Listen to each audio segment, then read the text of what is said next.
Jumpa lagi bersama saya hari ini di hari yang cerah ini. Nah, hari ini di ruangan kita telah hadir seorang entrepreneur muda yang punya usaha klinik di salah satu klinik kecantikan yang ada di Banda Aceh. Nah, ini dia Kak April. Halo. Ya, Kak April ini nama lengkapnya Anne April. Iya. Nah, dia kelahiran Bogor. Kata dia? Kelahiran Bandung. Kelahiran Bandung, ya, beberapa tahun yang lalu dan sudah lama menetap di Banda Aceh. Nah, seperti kata pepatah nih, tak kenal maka tak sayang. Nah, kita akan bercerita sedikit tentang profilnya Kak Anne April. Boleh dicerita sedikit nggak? Perjalanannya tuh singkat tentang pendidikan, terus menempuh pendidikannya di mana, terus tiba-tiba hijrah ke Aceh, kayak gitulah. Boleh. Halo teman-teman. Nah, nama saya Anne April. Saya usianya saat ini 29 tahun, kelahiran 95. Oke. Saya orang Jawa Tengah sebetulnya, tapi lahir dan besar di Bandung. Okay. Tapi domisilinya di Bekasi. Di Bekasi. Ya, Planet Bekasi. Planet Bekasi. Okay. Saya dulu sekolah SMK Multimedia di Cikarang tepatnya. Okay. Terus ambil kuliah kebidanan di Bogor. Itu tahun berapa? Setelah tamat SMK ya? Setelah tamat SMK, Okay. sekitar 2011 ya. Okay. Kemudian ambil S1 bidannya di Jakarta. Oh, jauh lah ya? Jauh. Yeah. Jadi pas lulus bidan sempat kerja dulu, jadi sekretaris. Oh, sekretaris presdir orang Korea. Dari multimedia, bidan, tiba-tiba jadi sekretaris. Iya. Oke. Jadi tadinya nggak niat jadi bidan. Okay. Nggak niat jadi bidan karena pikir aduh lelah juga nih jadi bidan. Kemudian ditawarin jadi sekretaris presdir di perusahaan Hyundai waktu itu. Wah, motor. Hyundai developer. Okay. Masih satu grup sama Hyundai mobil. Iya. Kemudian lanjut kuliah S1 di Jakarta. Jurusan? Kebidanan juga. Okay. Bidan pendidik waktu itu ya. Iya. Disitulah ketemu sama suami.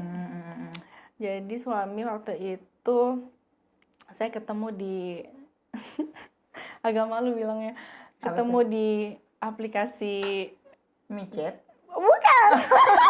Serem banget micet. Iya, di aplikasi Kencan lah waktu itu. Iya. Jadi aplikasi cari jodoh lebih tepatnya. Oh, ada ya? Ada, banyak ya. Iya. Udah hopeless nih, udah hopeless.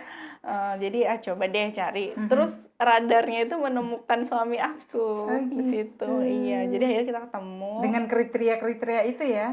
Iya, kan kriteria. Pengennya ini lulus kriteria itu. Iya, lulus kriteria, terus kopi darat. Langsung tukeran visi misi nih, karena kan nggak boleh pacaran nih sama orang tua. Oke. Nggak boleh pacaran, jadi kalau misalnya mau kenal sama cowok, udah langsung aja serius. Ya udah akhirnya dari sekian banyak pria yang serius cuma kumbang-kumbang lah ya. Satu yang hinggap di bunga mawar ini. Oke, baik. Yang serius pick up cuma yang ini. Ya udahlah. Tapi nggak ekspektasi bakal dibawa ke Aceh. Karena waktu itu kan umur-umur segitu lagi yang setiap kenal sama lawan jenis, ini kira-kira mama setuju nggak ya? Udah gitu padahal baru tanya tinggal di mana. Iya. Jadi jauh lagi ya. Akhirnya pas tanya orang mana, suku mana, sempet kaget, Aceh gitu. Tapi di sini tinggal sama siapa gitu. Orang tua di sini. Oh, syukur. Iya, betul. Mikirnya aduh nggak bakalan ke Aceh gitu. Iya. Ya udah, habis itu kenal sebulan nikah, persiapan nikah akhirnya 3 bulan lah. Itu langsung memutuskan menikah setelah berapa bulan? 1 bulan kenal. 1 bulan. 1 bulan kenal karena waktu itu lagi seneng dengar kajian Ustaz Khalid Basalamah. Iya. Kebetulan nonton di Blok M waktu itu. Tuh Ustaz Khalid bilang kalau misalnya mau serius, maksudnya kalau misalnya kita lagi deket ada niat nikahin nggak gitu. Saya tanya. Terus dia bilang ada gitu kan. Ya udah akhirnya yang mau serius yang lain saya cut dong, yang mana yang cepat, yang pasti aja yang mau serius. Iya, betul. Tapi nggak expect 2 bulan kemudian. Jadi pas dibawa ke rumah orang tuanya yang ketiga kali, dia bilang mau nikah. Saya sempat kaget juga, cuman ya udahlah pasrah gitu. Habis itu Setahun nikah, tiba-tiba suami keterima kerja di sini. Oh, oke. Abis itu tanya sih, sebelum nikah udah nanya kalau misalnya someday dibawa ke Aceh mau nggak? Mau nggak? Itu nggak kepikiran Aceh itu seperti apa. Iya. Taunya cuman Aceh kena tsunami, cuman Iya, kayak gitu iya, doang. iya. Ya karena mikirnya udah daripada gue nggak nikah, ya boleh Kak. Dulu Iya, banyak kakak iya, kan iya, abang. iya. boleh kemana aja boleh kan. Habis itu ternyata dicatat malaikat nih kayaknya. Iya. Doanya tuh langsung Iya, dijabah. iya, makanya begitu nikah, setahun dari situ keterima di Banda Aceh, eh, ikutlah ke sini. Jadi selama lulus kuliah itu, sama saya April aja ya, selama April Boleh. lulus SMK, waktu di SMK itu udah jualan. Jadi udah jual. Jadi udah ada jiwa entrepreneur Iya, sebenarnya. udah jualan. Jadi waktu itu tahun 2009, 2010 itu kan lagi skincare kayak susu lulur domba, terus penghilang bekas luka. Iya. Itu kan sebelum ada Shopee, itu Iya, kan udah ada dulu ya. Udah. Jadi April ngambil itu tuh dari importir tangan kedua. April tangan ketiga. Iya. Nah, saat itu sampai guru-guru ikut beli sama April. Dari mulai perontok rambut, pokoknya semua dijual. Perontok rambut untuk ini tangan. Iya. Terus pemanjang bulu mata, serum-serum kayak gitu April udah jual. Iya. Jadi itu dari kelas ke kelas, dari guru ke guru udah usaha itu. Nah, karena usahanya lebih ke kecantikan, jadi tertarik nih. Jadi dulu April tuh punya masalah jerawat ya. Punya masalah jerawat. Jadi mama tuh kalau misalnya mau bawa ke klinik kecantikan kan mahal. Benar. Jadi ya udah coba deh obat-obat jerawat yang murah. Dulu tuh ada sari ayu kocok gitu tuh. Sari ayu? Iya, sari ayu yang kocok itu, Dok. Yang totol, yang totol, yang iya. dingin, paling pakai itu. Nah, dulu tahun 2008 itu masuk Natasha ke mall. Oh iya. Jadi Natasha klinik yang iya, benar. Jadi dari tahun 2008 itu udah ke Natasha dulu. Berobatnya. Iya, berobatnya. Cuman kan untuk uang siswa kan mahal ya, Dok. Iya. Jadi saya bolak-balik terus beli obat, beli krim. Nggak pernah facial tuh, Dok. Karena pasti sekali facial mahal pasti habisnya. Jadi ambil obat aja. Cuma ambil obat aja. Dokternya nyuruh ambilnya satu paket. Tapi pas di kasir kita bilang ambil yang paling penting. Ambil yang paling pentingnya aja, Dok. Jadi saya berpikir sempet cuman iseng sih bilang ini suatu saat nih harus buka klinik nih yang murah nih. Karena saya baru lihat pintu klinik kecantikan aja udah takut. Ini pasti mahal gitu kan. Jadi ini suatu saat harus buka nih kita mah. Aku bilang gitu mama waktu SMA.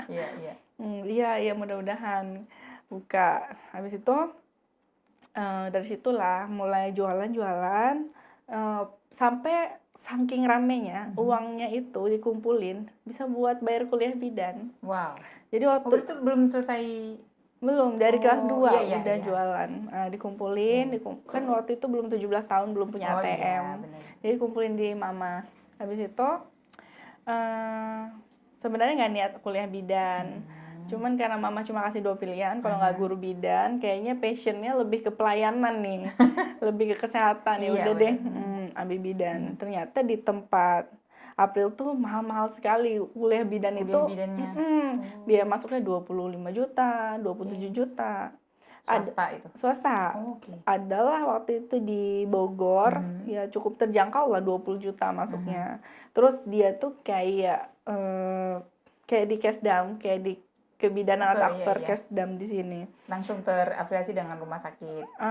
Enggak, cuman dia strukturnya lebih ke agak kesehatan militer gitu, Dok. Gitu. Jadi disiplinnya lebih kuat. berat. Ini kayaknya bagus nih. Ya udah akhirnya pilih itu, kuliah, bayar sendiri waktu itu. Lanjut, Dok.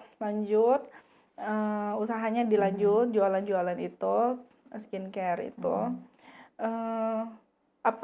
Dulu kan BPOM enggaknya belum terlalu heboh kayak sekarang ya, Dok ya. Dulu iya. Jadi Alhamdulillahnya bisa bayar kuliah dari situ. Nah, karena passion di pelayanan nih Dok, udah cinta banget nih, pokoknya harus jadi bidan desa gitu. Iya. April beli rumah subsidi waktu itu, 2 Masih biji. muda, usia berapa itu? Kayaknya 19 ya? belum 20. Enggak ding Dok, umur 18, 19 gitu, baru-baru masuk kuliah. Karena waktu itu rumah subsidi di Cikarang, kalau nggak salah itu yang pertama Dok dibuka sama Presiden Jadi masih SBY terjangkau waktu itu. dulu. Iya, waktu itu DP masih 1 juta. 700 juta? DP 1 juta. Oh, 1 juta. 1 juta. DP 1 juta. Jadi akhirnya waktu itu ambil 2 Dok. Ambil 2 karena masih sekolah, masih mahasiswa kan nggak bisa beli rumah. Akhirnya waktu itu kita beli berkas. Ada yang jual tuh Dok. Jadi pura-puranya April udah kerja di PT mana. Karena Cikarang kan kota industri. Jadi oknum-oknum seperti itu banyak lah. Akhirnya beli berkas, ambillah 2 unit waktu itu, didepet, udah direnov, sampai spiteng darah dipisahin, udah seniat itu Dok. Kacanya pintunya diganti kaca semua, pokoknya udah setting seperti klinik. Dicicil lah setiap bulan.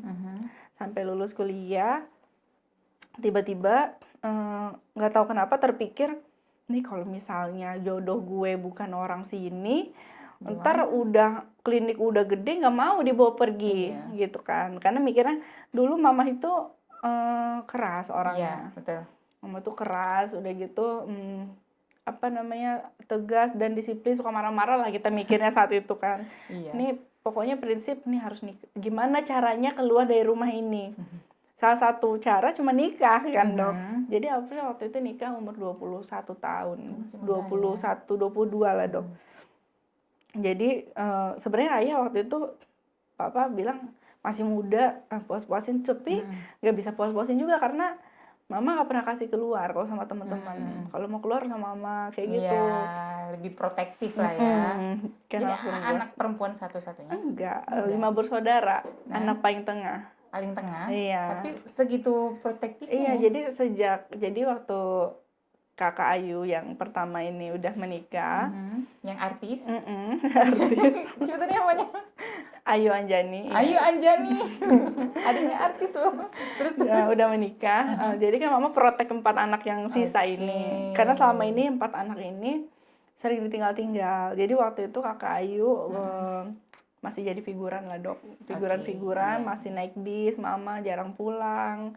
Masih jadi, kalau ibaratnya ada peran utama, satunya temennya peran utama tuh biasanya disebut peran pembantu lah. Nah, jadi kakak Ayu masih jadi peran pembantu waktu itu, masih harus ikut sana sini, kemana PH pergi kayak gitu. Jadi anak-anak yang 4 ini ditinggal. Jadi April ngerasain ke SD tuh bawa adik yang paling kecil, umur 3 tahun waktu itu.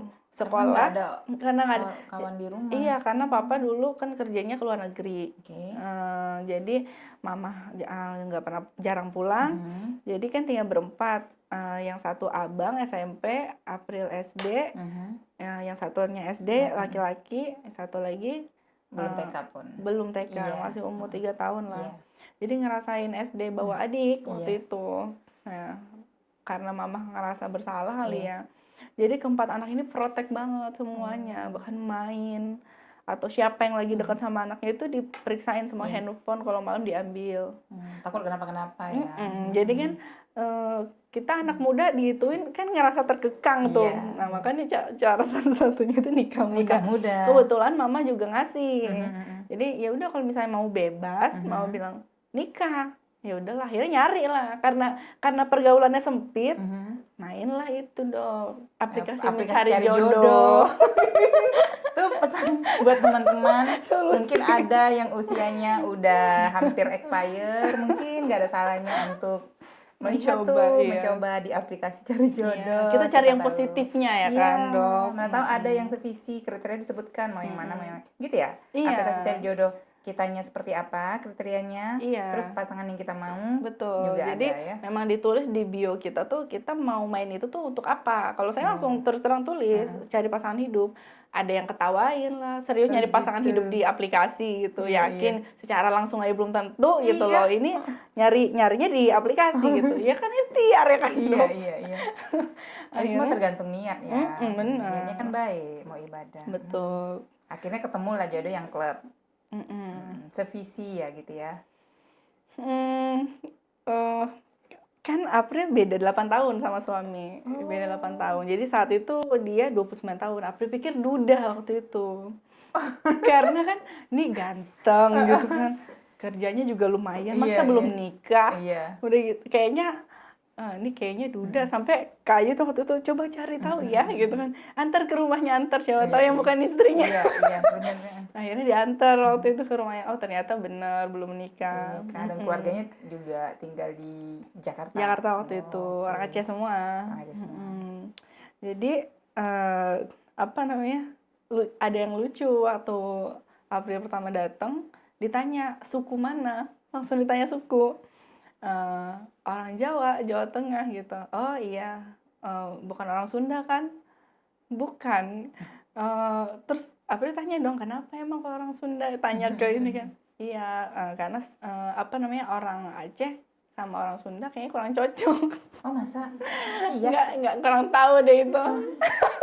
Makanya Iya. jadi akhirnya orang tuanya ACC karena bukan karena secara bukan, suku mas mesuk gitu. Oh gitu ya.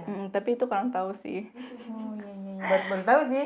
Baru tahu ya. Iya, iya. Tapi nggak semua. Itu kan Nggak tergantung. semua. Mungkin dia punya pengalaman apa gitu. Iya, kan, aku sih gitu. mikir ke situ. Iya, iya, iya. Terus nah, kemudian kita rewind sedikit ya ke belakang. Tadi kan SMA jurusannya multimedia. Tiba-tiba memutuskan untuk sekolah bidan itu kenapa? Kan multimedia nih kalau kita pikir lebih apa ya, prospek ya kalau kita pikir ya dibanding dunia nakes sekarang kan. Gitu. Jadi apa namanya, mama tuh mungkin orang tua masih kolot ya dulu ya mikirnya ya, multimedia tuh kan pekerjaan laki-laki kebanyakan. Oh, oke. Terus waktu itu pernah mau kuliah di apa IKJ, itu kan ada Ya, Institut khusus Kesenian Jakarta. Iya, Jakarta. Itu kan ada jurusan broadcasting ya. Iya. Waktu itu mau kuliah di situ, cuman mama nggak kasih. Ngapain kamu kuliah mahal-mahal, cuma jadi kru. Gitu mama mikirnya. Mending kamu jadi owner. Udah kamu kuliah bidan aja, atau nggak guru deh, guru SD gitu kan. Nah, waktu itu tertarik mau guru, tapi harus guru SLB. Jadi Kenapa SLB? suka sesuatu yang lain, Dok, dari dulu. Suka sesuatu yang menantang. Iya, ya? betul. Sesuatu yang beda, Iya, yang menantang, betul. Iya. Men-challenge diri itu suka. Terus boleh tapi guru SLB atau enggak, kalaupun kesehatan harus khusus kejiwaan. Waktu itu minta jadi psikolog supaya bisa kerja di rumah sakit jiwa waktu itu. Sampai mama bilang, kamu nih aneh banget sih, orang tuh yang normal-normal aja gitu loh. Ya udahlah, akhirnya karena uang dipegang mama nih. Oh gitu. Jadi kita nggak bisa bebas memilih ya. Uang sekian puluh juta yang udah ditabung itu dipegang mama, mau nggak mau kan. Jadi take it or leave it. Kemarin itu nggak dikasih pilihan, cuma dua. Ya udah atau bidan. Gitu. Ya udah bidan gitu, karena boleh deh kayaknya passionnya di kesehatan nih gitu. Ya udah akhirnya kuliah bidan. Itu, Dok. Akhirnya kuliah bidan, cebur di situ. Tapi ujung-ujungnya tetap memutuskan buka klinik tuh kenapa? Itu tadi, Dok. Klinik kecantikan kan? Iya, Sempat karena nggak buka klinik bidan, klinik bersalin? Nah, belum. Jadi sebenarnya rumah yang udah di set jadi klinik itu kan lama nggak ditinggalin, Dok. Oke. Karena pas sempat kerja jadi sekretaris itu mikir udah deh jadi wanita karir kantoran aja kayak seru gitu. Ternyata nih kayaknya batin nih nggak bisa nih, Dok, disuruh-suruh dimarahin sama atasan gitu, di deadline, di kerja waktu gitu. Aduh, nih kayaknya nggak cocok karena nggak bisa nyembunyiin emosi, ekspresi, Dok. Iya, jadi kena semprot terus. Aduh, nggak bisa nih. Akhirnya resign, 3 bulan resign. Udah gitu coba lagi di peruntungan usaha. Jadi waktu itu Hmm. buka jahitan, buka tailor, nge-hire orang. Oh iya. Nge-hire orang, terus April ikut latihan juga. Sampai mama waktu itu bayarin sekolah kursus jahit. Dari kamu jahit aja. Itu udah lulus bidan, Dok, posisinya. Ternyata rame, Dok. Rame. Usaha jahitnya rame. Usaha jahitnya. Tailornya, Iya. Rame. Akhirnya ditekunin dong di situ. Terus udah gitu pas sampai belanja waktu itu ke Tanah Abang, kita ganti label untuk pancingan. Untuk pancingan, jadi kita stokin beberapa yang made by order. Tapi lama banget, Dok, muternya. Terasa banget deh jualan baju itu lama muternya, kecuali momen lebaran. Oke. Iya, di luar dari itu kan orang satu waktu belinya. Iya. Jadi ini kayaknya kurang cocok nih. Coba lah dipangkas rambut. Wah. Jadi pangkas rambut waktu itu hire orang juga. Kebetulan kalau di Jawa itu rame Asgar. Pangkas rambut Asgar, asli Garut. Oh, asli Garut.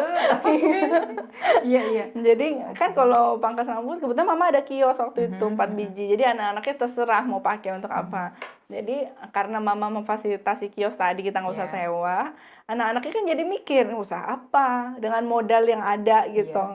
Apa namanya? Adik yang di bawah April tuh laki-laki, dia buka laundry. Wah. Dia laki-laki tapi dia mau nyuciin sampai bener-bener settle baru dia pakai karyawan. Oh gitu. Jadi di sampingnya dia menguasai itu ya, from A atau dari A sampai Z dia kuasai itu. Iya. Jadi ini emang backgroundnya kayaknya suka entrepreneur kayaknya, suka bisnis nih, suka berdagang ya. Jadi adik itu pakai kios paling pojok untuk laundry, yang sampingnya April untuk tailor. Terus dia kan samping kosong. Waktu itu pangkas. April buka pangkas akhirnya sama Kayu berdua joinan. Kan itu modalnya cuma 2 kursi, kaca sama alat cukurnya. Sama tukangnya. Jadi pada saat kita open locker di Facebook, itu banyak banget, Dok, yang ngelamar. Mau. Karena banyak ternyata orang ahli cukur di Garut. Datanglah dia ke Cikarang. Nah, mama belakangnya punya kosan. Jadi tidur di situ semua pegawainya, pegawai laundry, pegawai cukur. Nah, satu kios lagi kosong, buka martabak. Kita juga nggak bisa masak, Dok. Kita hire orang juga. Hire orang lagi. Gitu. Jadi tapi buat gonta-ganti yang bertahan lama tuh cuma laundry sama tailor itu. Sama pangkas. Martabak ini walk and go pegawainya. Jadi jadi nggak bertahan lama, akhirnya kita tutup. Nah, dari situ April mikir, ini kenapa nggak dibuka lagi aja nih skincare-nya gitu kan. Pas waktu diajakin teman, mau kuliah lagi nggak? Ini gue mau daftar katanya gitu. Di UNAS di Pasar Minggu katanya. Ambil jurusan D4 bidan. Nah, terus setingkat S1 ya? Iya, itu ragu-ragu sih awalnya, lanjut usaha nih. Akhirnya pas diskusi sama mama, ya udah lanjut aja gitu kan. Kan nggak tahu ke depannya apa, mau ngajar nanti atau apa. Ya udah deh, lanjut aja gitu. Ya udah akhirnya sampai kuliah waktu itu cuman weekend doang, Jumat, Sabtu, Minggu, Senin sampai Kamisnya di Cikarang. Jadi naik KRL tuh, Dok, setiap hari. Setiap kuliah. Iya. Jadi waktu itu karena di Cikarang itu kota industri, banyak, Dok, peluang bisnis di situ. Jadi pernah mau buka catering. Nah, jadi pas tailor itu kita mau kerjasama sama beberapa PT di situ. Kan PT tuh pakai seragam, Dok. Nah, kalau misalnya kita bisa pegang satu aja PT, itu kan udah 5.000 baju gitu loh, Dok, ya kan, dari sekali order gitu. Tadinya mau ke garment, emang mau digedein jadi garment. Cuman kan apa nih mikir, setelah kenal sama calon suami nih, jadi beberapa kali kenal sama pria itu, rata-rata orang luar Pulau Jawa. Padahal dulu nggak mikir, maunya sama orang Jawa gitu. Ini gara-gara ngomong kayak gini, nih kayak dicatat malaikat nih, langsung paling ujung Indonesia Barat dapatnya. Paling ujung lagi ya. Paling ujung. Jadi bilang ke mama gini, mah kalau misalnya anak kan di rumah dipanggil anak, kalau misalnya anak tekunin ini garmen udah gitu udah gede, yang ada nanti setelah nikah nggak rela nih buat ninggalin ini. Jadi kayaknya nanti aja deh, makanya nggak bener-bener terjun, nggak bener-bener basah nyebur gitu di sebuah usaha yang udah dijalanin kemarin. Cuman iseng-iseng berhadiah lumayan buat bayar kuliah kayak gitu, sama cicilan rumah. Waktu itu cicilan rumah. Nah pas diajak nikah dibawa ke Aceh ini, disitulah langsung Bismillah, Bang mau nggak modalin aku? Perlu modal berapa? Waktu itu pertama kali mau buka eyelash extension. Eyelash extension yang sambung bulu mata. Jadi di Aceh itu baru ada satu ternyata yang bisa pasang itu. Pasang bulu mata. Kedua aku berarti. Nah, tapi awalnya nggak tahu nih, karena di Jakarta udah rame eyelash extension. Ternyata di Banda Aceh belum ada. Belum ada. Oh boleh nih, boleh banget. Ya udah akhirnya minta 500.000 aja. Apa dia bilang ke suami? Modalnya? Iya modalnya. 500.000. Kita di ruang tamu waktu itu di sofa bed ruang tamu cuman perlu lighting. Jadi 500.000 itu dipakai buat beli bahan sama beli lampu. Nah, habis itu dari situ kan April jualnya 100.000. Sedangkan kompetitor waktu itu jualnya 250 sampai 350. Itu udah sekalian masang. Udah sama masang. Nah, harga semurah itu siapa yang nggak mau, Dok? Ya kan? Jadi waktu itu pernah inget selebgram pertama yang April kontak, waktu itu kan zaman paid promote ya, 100 ribuan gitu, nanti dia repost. Nah itu Novi Cherry waktu itu di repost langsung meledak Dok di situ, banyak pasien datang. Nah udah gitu sampai malam kerjain tuh, kan satu pasien tuh sejam Dok kerjainnya. Iya waktu itu sampai ngerjain 7 orang dan tuh sendiri. Anak waktu itu masih 6 bulan. Tapi dia diem aja, ditaruh di boncer, dia diem aja. Maksudnya kayak ngerti gitu. Pas waktunya kasih ASI aja sebentar, kasih ASI dulu gitu. Kebetulan nggak ASI sih. Oke. Cuman akhirnya hire ART yang jaga, buat jagain dia doang. Terus tiba-tiba diajak teman di telepon. Itulah ya Dok, jalan kali ya. Pril, lu di mana gitu? Di Aceh. Udah jauh banget katanya. Mau nggak ikut pelatihan skincare katanya. Emang boleh bidan kan aku bilang, karena dia perawat. Boleh kok, ini kan terbuka untuk umum gitu. Jadi nanti yang umum sama yang enggak digabung, tapi pas pembahasan bagian medisnya baru yang umum udah pulang duluan katanya gitu.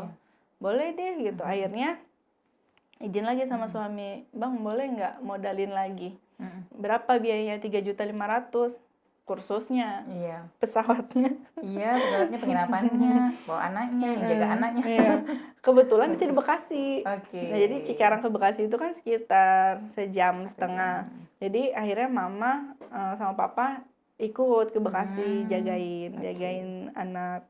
Nah, April pelatihan tuh. Nah, karena passion kali ya Dok, suka, jadi bener-bener tertarik gitu Dok. Jadi pada saat setelah ambil pelatihan dan merasa punya sertifikat, itu langsung, Bang mau nggak modalin lagi? Berapa kali ini? Murah, 5 juta aja, April bilang. Cuma buat beli alat 7-in-1 facial waktu itu, sama bikin bed, tempah bed gitu, bed pasien, bed facial, sama peralatan kecil-kecilnya lain lah, kayak baskom segala macam. Akhirnya diiyain sama suami. Dari situ nggak tahu kenapa rame banget Dok pasiennya. Padahal waktu itu April sewa rumah di Lambreng dulu. Di Lambreng tuh apa?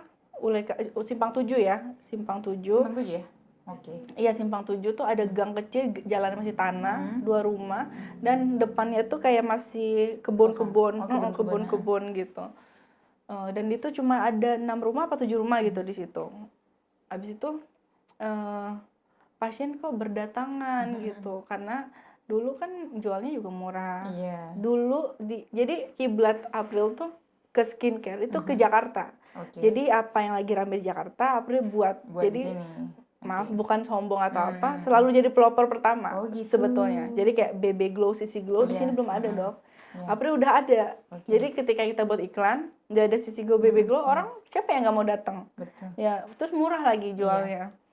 Jadi waktu itu buka sisi Glow Baby Glow itu sangat murah. Jadi Baby Glow tuh orang banyak bilang tanam bedak dok atau sulam bedak. Jadi kita nggak usah pakai bedak lagi. Iya. Jadi, caranya gimana tuh? Jadi diapain? Di infus. Jadi ada serum, serumnya itu berpigmen seperti foundation. Nanti dimasukinnya pakai jarum sangat kecil nano, kita bilang. Sakit dong? Nggak sakit. Jadi itu biasanya dijual sama orang yang praktek sulam alis, eyelash. Nah, makanya apa main itu. Habis itu, tapi kan waktu itu karena udah dapet ilmu estetikanya kemarin tentang kesehatan kulitnya, untuk kulit berminyak nggak bisa Baby Glow. Dan itu kita kasih tahu, Kak ini kakak kulitnya berminyak, saya nggak mau kasih. Walaupun pasiennya maksa karena lagi booming waktu itu Baby Glow. Dia pengen glowing gitu ya. Kalau saya paksa jerawatan, mungkin dari situ kali ya dok. Saya maksudnya gini, siapa sih kita yang nggak mau cari uang? Tapi ketika ada pasien yang menurut saya kasihan, nggak perlu, dia belum perlu itu. Tapi saya paksa, kan kasihan. Jadi saya nggak apa-apa deh kehilangan pasien, kehilangan dia gitu. Tapi gini, memang kehilangan pasien. Tapi apa yang dapat? Kita dapat trust dari pasien. Iya, sehingga nanti dia bilang, oh enak situ dia nggak tipu. Gitu. Betul. Dan itu masih saya pegang sampai sekarang dok. Jadi pas Baby Glow udah mulai turun, ini harus mikir nih apalagi ya yang lagi rame. Oh HIFU. Waktu itu HIFU itu apa? HIFU itu High Intensive Focus Ultrasound. Buat naik lifting dok. Buat lifting wajah. Jadi kencang gitu ya. Jadi dia mainnya tuh ke otot wajah.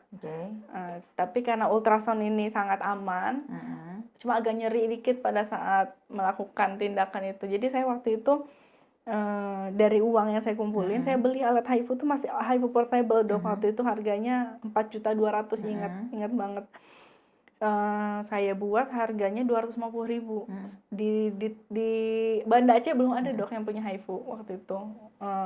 Ada di Jakarta, di Medan udah ada, tapi HIFU besar, alat besar. Saya punya HIFU kecil. Saya jual 250.000. Waktu itu banyak juga dok. Sampai alat tuh rusak dok, nggak bisa dipakai lagi. Karena saking sehari itu dia bisa hidup sampai 7 kali, 8 kali saya pakai. Habis itu HIFU-nya rusak. Saya kebeli HIFU besar, masih saya lanjut walaupun harganya saya naikin dikit, iya, jadi 400.000 beda 50.000 sih. Habis itu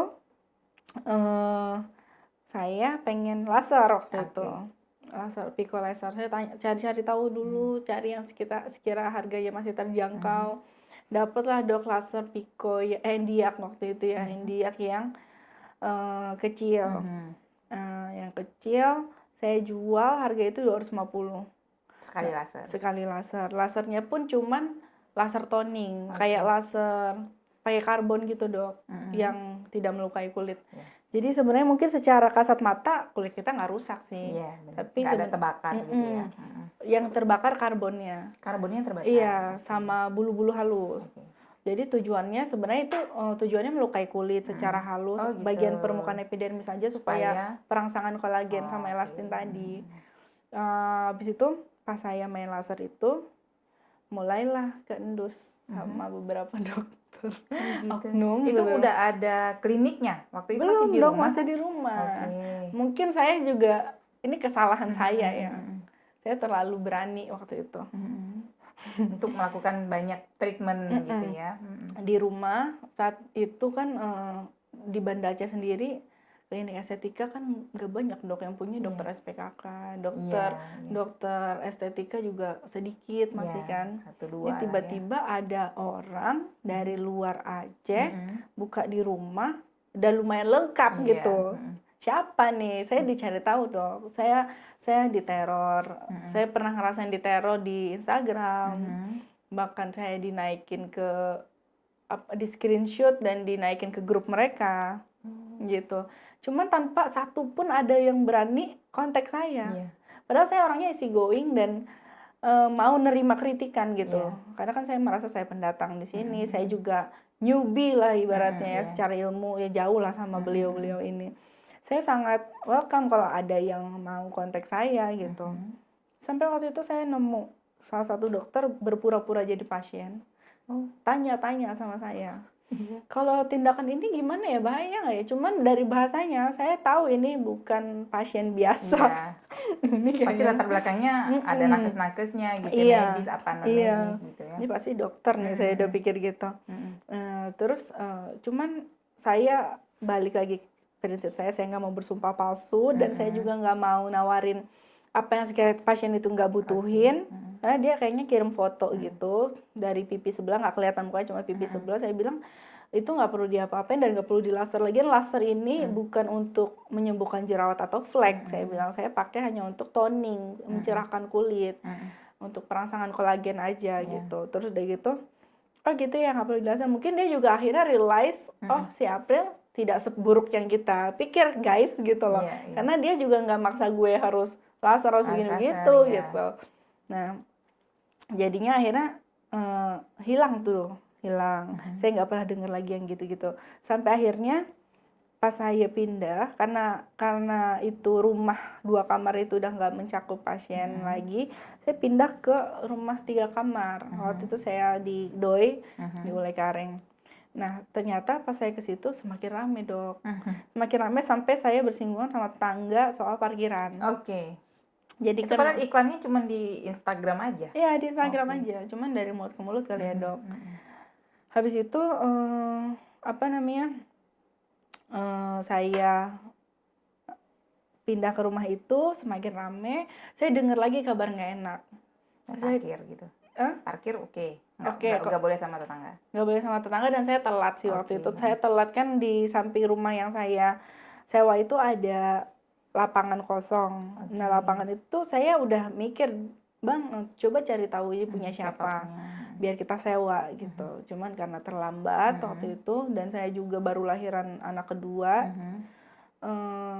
saya nggak suka bau asap rokok lagi, asap bakar sebetulnya. Jadi pernah ditegur tetangga itu sekali 2 kali, mereka nggak terima nih karena mereka nih asolog di situ. Bahasa Indonesia nggak bisa, jadi kan tahu bahasa kami ngomong bahasa Indonesia apa kayak gitu kan, kami udah biasa nih bakar gitu. Ternyata yang dibakar itu saya lihat daun kering.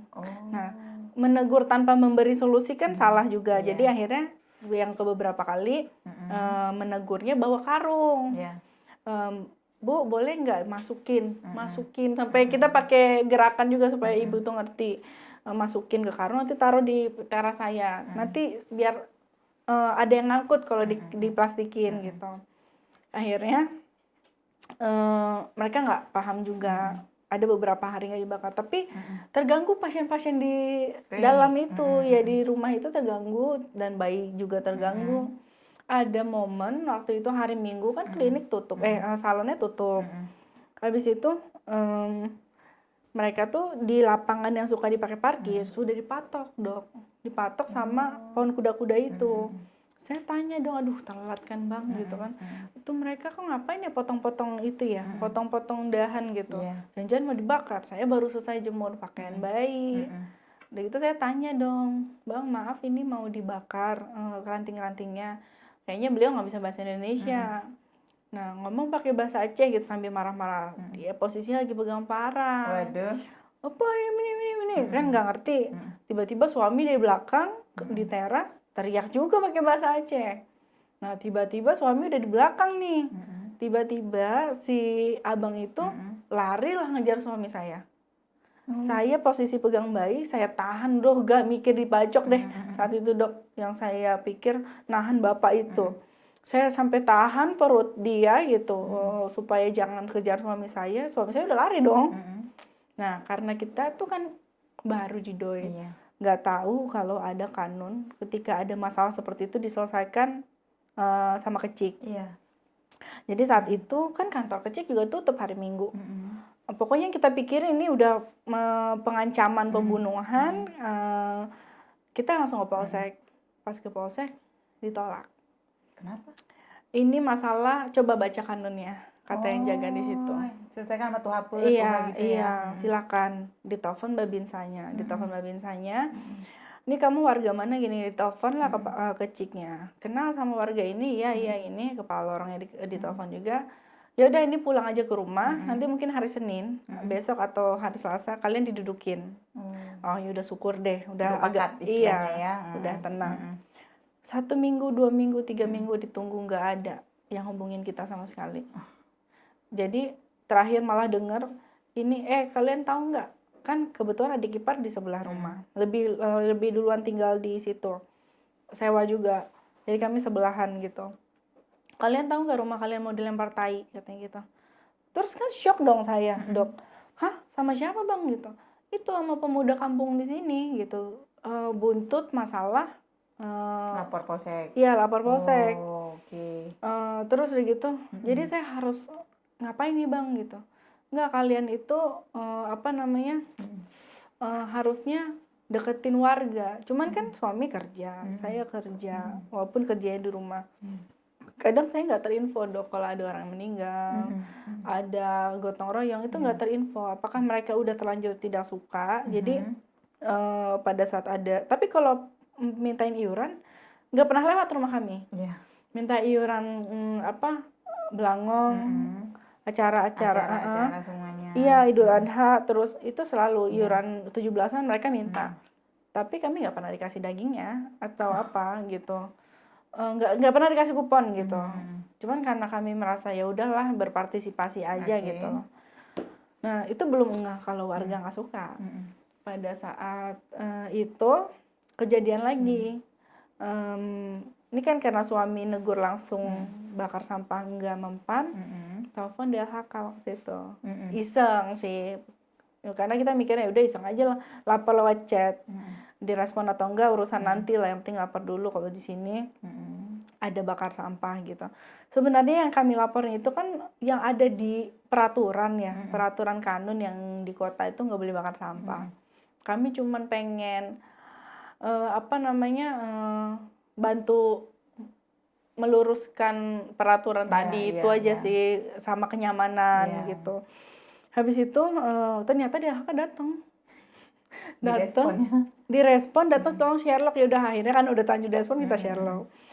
Mereka halo-halo lah di mobil penyuluhan. Mohon untuk tidak membakar sampah, untuk tidak membuang sampah sembarangan, seperti itulah. Tiba-tiba nggak lama rame di depan rumah, rame. Warga semua nyuruh kami keluar. Keluarlah saya sama suami. Kucul-kucul keluar. Iya, ada apa ya? Kita pura-pura bodoh, pura-pura nggak tahu. Kamu kan, kalian kan yang telepon DLHK gitu ya. Saya ini 20 tahun tinggal di sini nggak pernah ada mobil DLHK datang, dia bilang gitu. Sejak kalian di sini sampahnya nggak terangkat.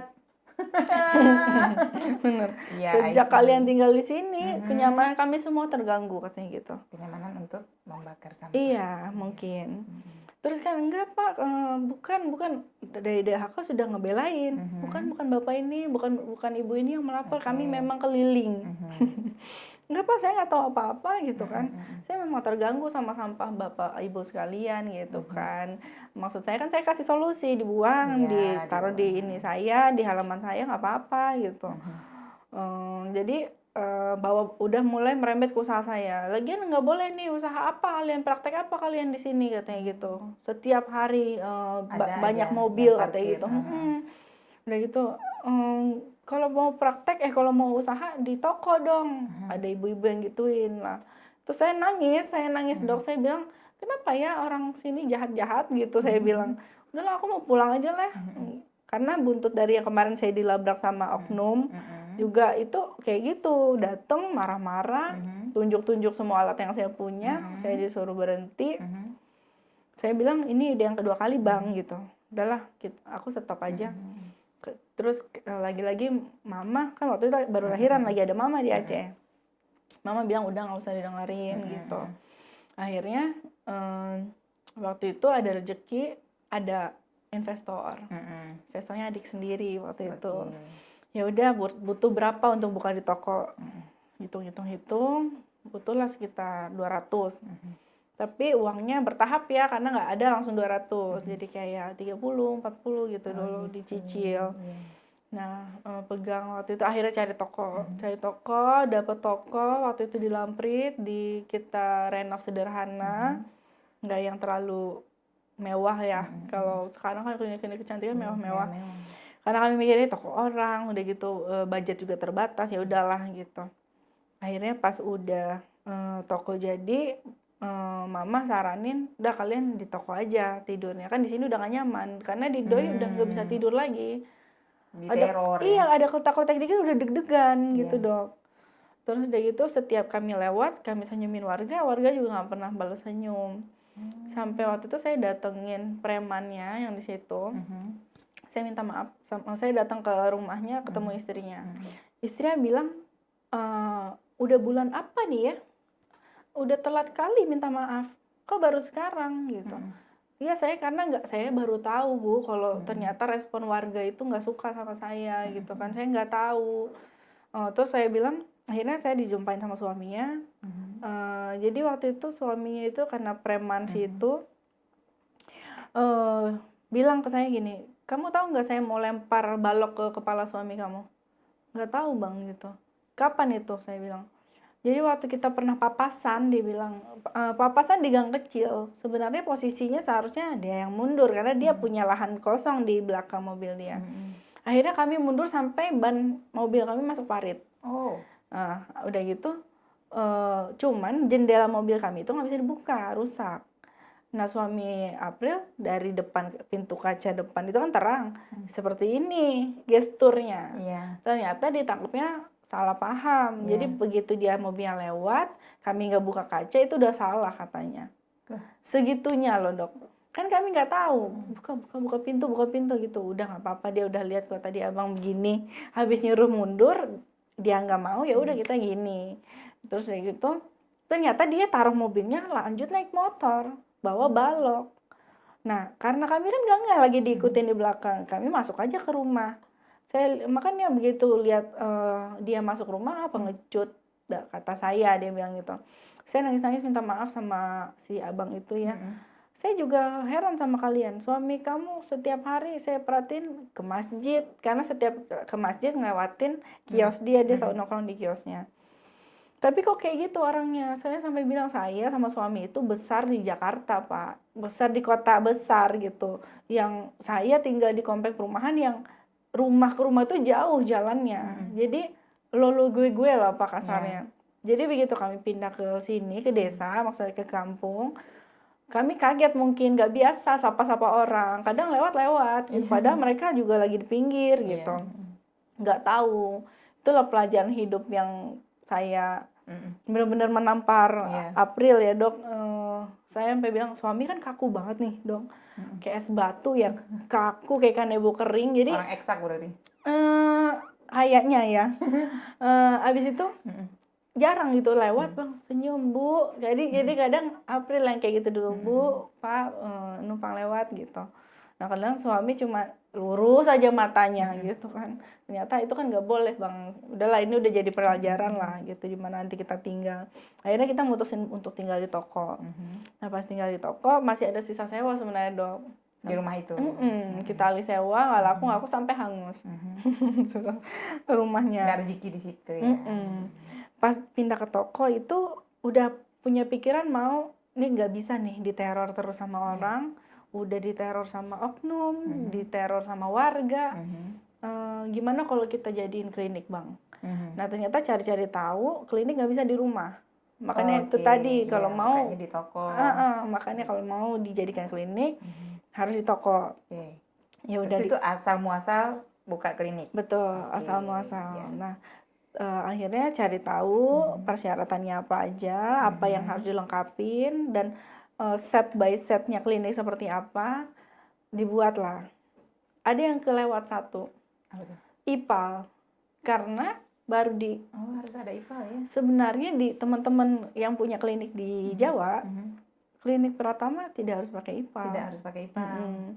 Tetapi di sini lain. Harus ada IPAL-nya. Harus ada IPAL-nya. Nah, pemasangan IPAL berarti kan harus instalasi dari awal. Sedangkan wastafel, dari mulai bangunannya itu udah tercabang-cabang, nggak satu pintu keluar airnya. Ya udah akhirnya konsul sama orang Dinkes, buat yang paling sering buang darah di mana? April bilang nggak ada darah dibuang ke saluran air. Semuanya kan kasa. Iya. Jadi kita pakai limbah B3 dong, kerjasamanya sama yang limbah Pihak padat. ketiga. Nah, pihak ketiga, limbah padat. Kirain itu udah cukup gitu. Mm. Oh nggak bisa, ini harus ada limbah cair juga, pengolahan limbah cair. Ya udah akhirnya, jadi menurut orang Dinkes, air sabun facial itu juga dekontaminasi dari kuman-kuman, jadi harus masuk IPAL katanya. Gitu. Nggak boleh langsung dibuang ke solokan gitu. Yaudah akhirnya itu yang dibuat salurannya akhirnya dok. Wastafel-wastafelnya. Nah ini kesalahan terbesar saya dok, yang bikin hidup saya apa ya? Saya waktu itu usia mulai usaha mau salon ini usia 23 tahun ya. Mungkin pikiran juga belum terlalu matang, mengambil keputusan juga belum terlalu matang, suami juga nggak ngerti soal itu. Jadi semuanya terlalu tergesa-gesa gitu, terlalu nekat lah bisa kita bilang. Ya, masalahnya nekat. Terlalu nekat. Jadi tapi kalau nggak gitu nggak jadi sih dok. Kalau nggak gitu nggak jadi. Jadi pada saat saya pindah ke toko kan lagi viral nih dok salon saya. Waktu itu namanya Sister Studio. Kenapa saya namanya studio? Karena mulainya kan dari kamar kecil dok, seperti ini. Jadi kalau di Jakarta itu kata studio itu udah lumrah, udah banyak, semua orang pakai eyelash studio, beauty studio. Pakailah kami Sister Studio. Habis itu nggak ganti nama, jadi sister apa atau klinik apa gitu, karena beberapa orang bilang nggak usah ganti nama, itu unik, kliniknya Sister Studio katanya. Jadi lanjut aja, dari beberapa orang menyarankan lanjut aja pakai nama itu. Ya udah deh, lanjut pakai nama itu. Sebenarnya sekalian ingin membuktikan ke oknum-oknum yang tadi menyepelekan tadi, ini loh gue bisa bangun klinik. Ini masih inget kan nama Sister Studio yang kalian jelek-jelekin? Gitu loh, pengen menunjukkan seperti awalnya itu. Gitu. Awalnya. Itu balas dendam yang positif gitu. Iya, balas dendam yang positif dok. Karena si oknum tadi juga buka praktek kecantikan besar, tapi bukan klinik. Makanya saya merasa satu tingkat di atas si oknum tadi. Ya. Sampai sekarang pun saya perhatiin tidak ada di list Dinkes, berarti kan tidak didaftarin. Nah jadi pas saya buka di toko itu rame luar biasa dok, sampai pasien itu waiting list 2 hari, 3 hari. Khusus kecantikan aja? Khusus kecantikan. Saya udah pakai dokter waktu itu, walaupun dokternya belum saya daftar SIP karena kan belum klinik. Cek ombak waktu itu. Kira-kira kalau saya pakai dokter, kira-kira saya bakalan kehilangan fans nggak ya? Ada ketakutan seperti itu. Kadang fans tuh dia nyari orangnya gitu. Betul. Ya kan? Terus kira-kira kalau misalnya saya pakai dokter, nanti kalau dia udah bisa, dia buka sendiri nggak ya? Ada ketakutan seperti itu. Cuman saya pikir alah nggak usah lah, rezeki udah ada yang ngatur, saya mikir gitu kan. Akhirnya saya hire dokter pertama yang saya hire waktu itu pasien sendiri sebenarnya. Saya tawarin, dok mau nggak kalau kita buka klinik bareng gitu. Saya bayar SIP aja sama persenan. Akhirnya deal-dealan mau. Dokternya saya berangkatin ke Medan waktu itu untuk kursus dasar estetika. Sama waktu itu COVID. Pas COVID tuh Aiswam masih yang online. Jadi sama itu. Habis itu pas pakai dokter kan makin rame dok. Oh berarti udah bener nih keputusan saya pakai dokter. Karena kebanyakan pasien setiap pasien baru, kakak dokter. Kan saya nggak mungkin bilang, iya saya dokter. Bukan, saya nakes, saya bilang. Oh gitu ya, nanti deh kami pikir-pikir. Saya nggak ada pemaksaan saat itu. Mau monggo, nggak mau ya udah gitu. Jadi saya juga nyaman kerjanya kan dok. Kalau misalnya kadang mastiin gini, ini kak ada pasien skin booster, itu dia tahu kan kakak bukan dokter, mau gitu, mau kak udah kami bilang, oh ya udah tinggal ngerjain, berarti kan nggak usah kita memperkenalkan diri lagi. Betul.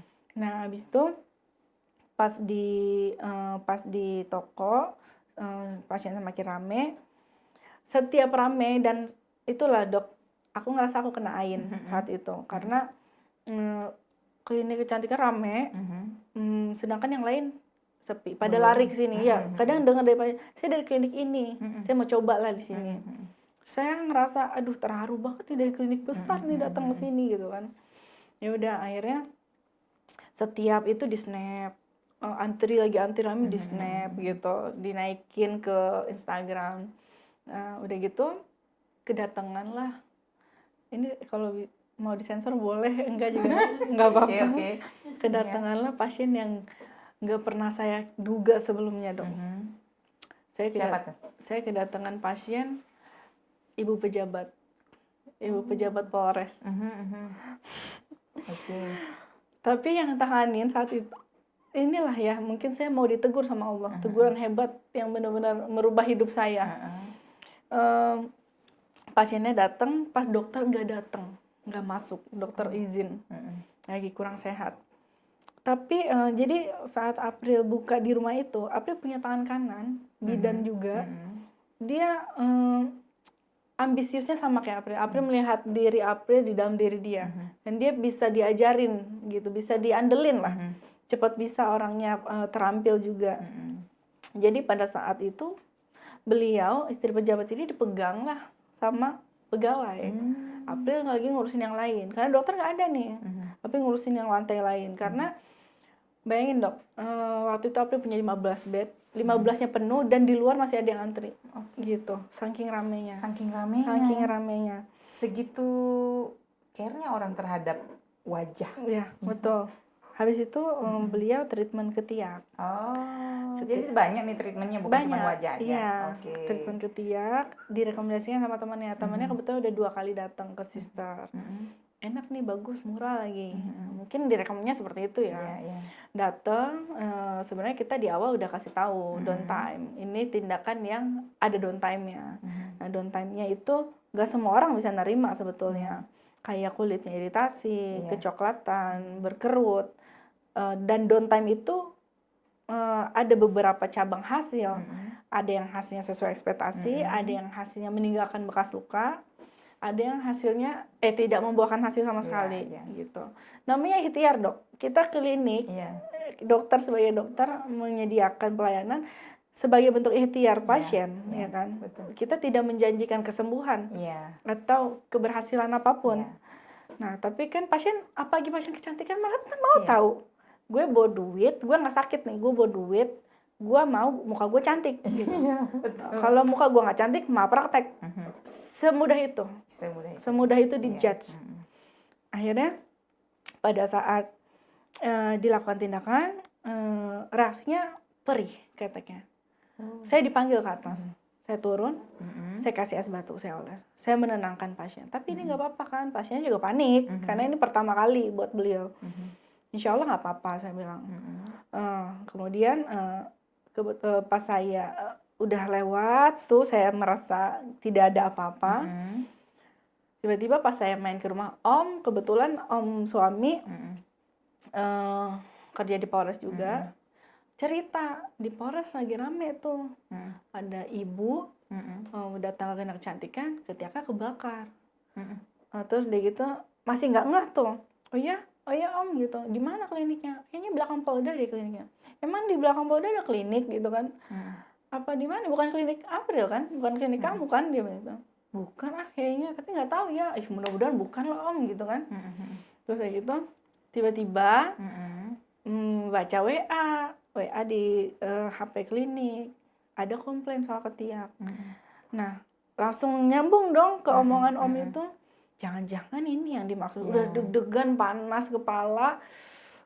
Akhirnya mencoba merespon dengan baik, mencoba menenangkan sebetulnya. Cuman kan kita nggak tahu ya, karena kita balasnya dengan chat. Sebenarnya dengan voice note juga balas, karena namanya orang baca chat lagi kesel, lagi bertanya-tanya, perlu jawaban, dijawab, dia baca chat, intonasinya nggak tahu. Akhirnya saya memilih voice note dan chat.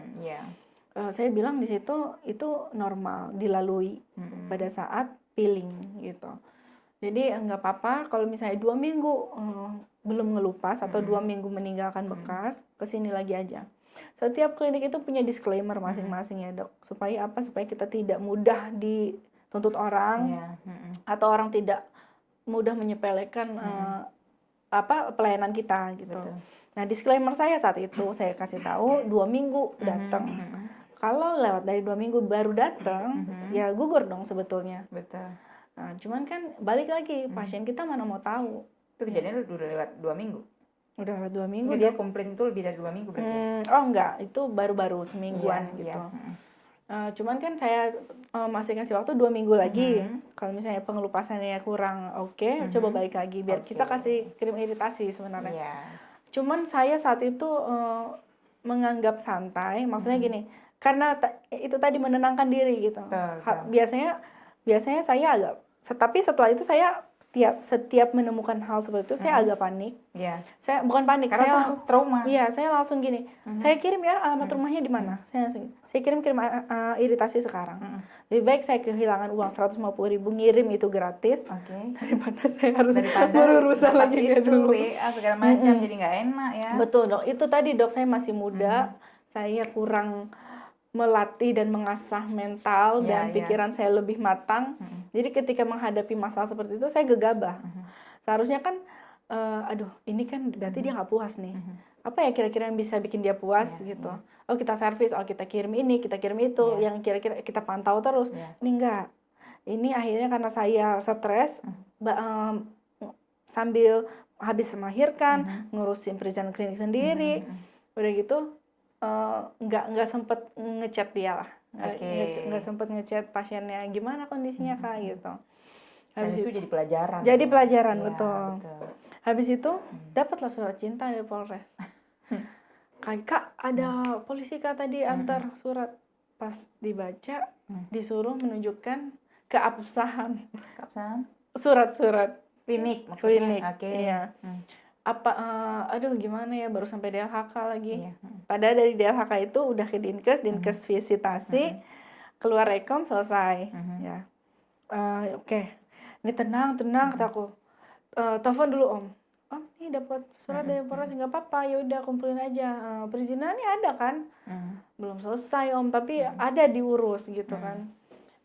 Itulah kesalahan saya juga yang lagi-lagi terlalu santai. Udah seviral itu, nggak melek hukum. Selama ini kan orang cuma berani ngomong di belakang gitu. Betul. Kita nggak tahu kita berhadapan dengan siapa. Akhirnya saya kasih apa yang saya punya, saya bawa. Nah, saya bawa dokter saat itu sama, saya udah tahu ini arahnya ke pasien ini. Saya bawa dokter saya di situ udah agak worry lah. Siapa sih yang nggak worry gitu loh di depan kita mau terancam kasus hukum. Saya nggak mau ke bawah-bawah ya, dokter saya bilang gitu. Oke dok, tenang. Saya cuma minta dokter mendampingi gitu. Karena kan dokter saksi ahli saya gitu loh, yang mengerti tentang ini gitu. Jadi saya cuma minta didampingin aja. Saya juga belum pernah nih kasus hukum seperti ini, saya bilang. Sampai suaminya dokter juga bilang gini, Pri jangan kasih bola panas ya ke istri saya. Tenang aja bang, saya nggak akan kasih bola panas. Dari awal saya nggak pernah sebut nama istri abang gitu. Saya cuma minta didampingin.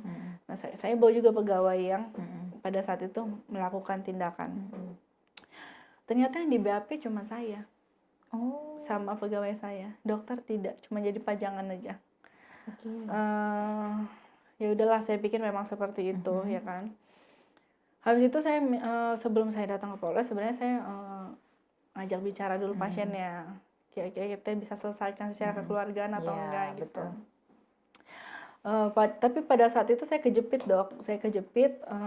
Pada saat saya mau datang ke Polres, saat itu juga Dinkes datang untuk visitasi.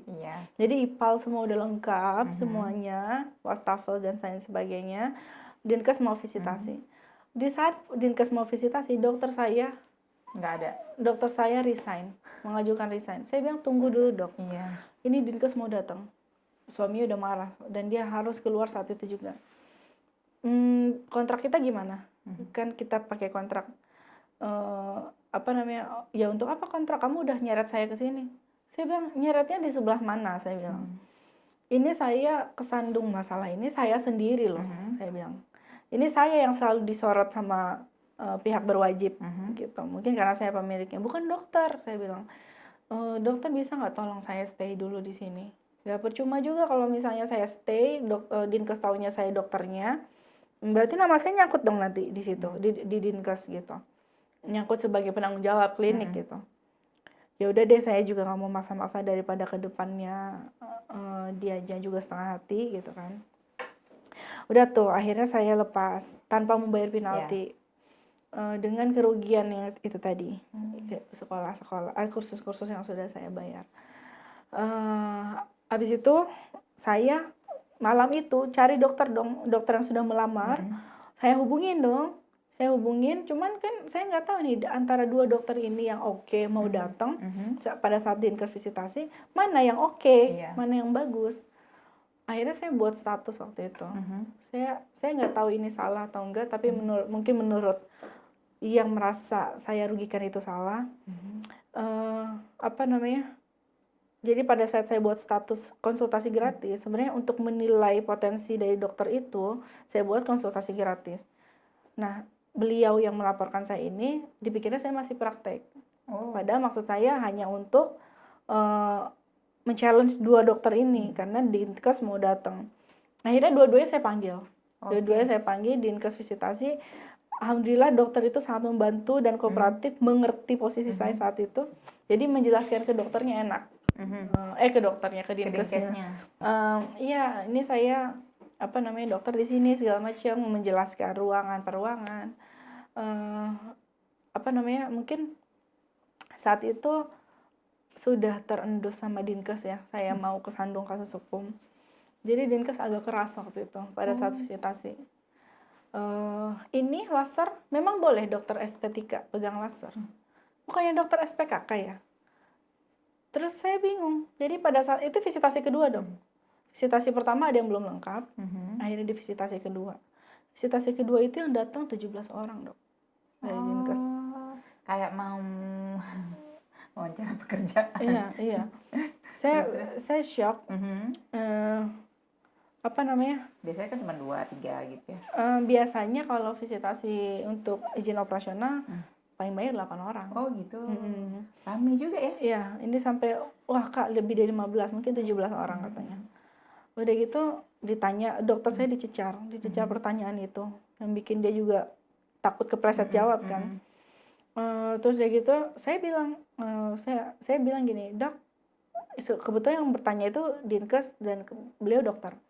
Dok, dokter bisa kasih tahu undang-undang atau Permenkes apa yang menyatakan ini alat kedokteran? Saya bilang laser atau IPL atau apa. Dan apakah sudah diatur ini dipegang sama siapa?